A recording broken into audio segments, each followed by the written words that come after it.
यावेळेला सुद्धा युती कायम राहील असं मी शुभचिंतन करतो. परंतु युती राहणं किंवा नाही राहणं हा सर्वस्वी निर्णय हा वरिष्ठांचा असतो. परंतु सध्या आमची असलेली पक्षबांधणी, कार्यकर्त्यांची वाढलेली संख्या हे पाहता यावेळेला महापौर हा निश्चित भारतीय जनता पार्टीचा बसणार आहे, एवढं नक्की.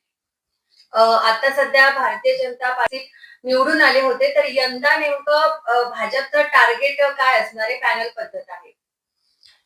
यावेळेला जी मॅजिक फिगर अपेक्षित आहे, त्या मॅजिक फिगरचं टार्गेट ठेवून भारतीय जनता पार्टी काम करणार आहे. आणि भारतीय जनता पार्टी ही संघटनशील पार्टी आहे. संघटनेच्या दृष्टिकोनातून भारतीय जनता पार्टीची जी असलेली वाटचाल आहे, ही त्या पद्धतीने काम करते. त्यातल्या त्यात ह्या वेळेला आम्हाला प्रदेशाध्यक्ष म्हणून डोंबिवलीचे खुद्द रवींद्रनाथ चव्हाण हे आम्हाला लाभलेले आहेत. त्यामुळे निश्चित प्रत्येक कार्यकर्ता जोमाने कामाला लागलेला आहे आणि खूप ताकदीनिशी सगळे काम करतायत.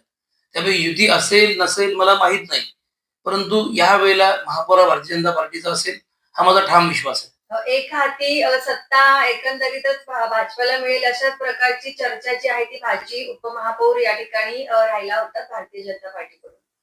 निश्चित यावेळेची आमची जी असलेली रणनीती आहे ती एक हाती सत्ता कशी मिळेल तो आमचा प्रयत्न असणार आहे. परंतु युती म्हणून जर आम्ही एकत्र लढतोय तर त्या युतीची जी काही गणित वरची लोक आखणार आहेत, वरिष्ठ लोक आखणार आहेत, त्याप्रमाणे आमची वाटचाल असणार आहे. परंतु यावेळेचा जरी युती झाली तरी सुद्धा आमचा वाटा मोठा असणार आहे, एवढं मी निश्चित विश्वासाने सांगतो.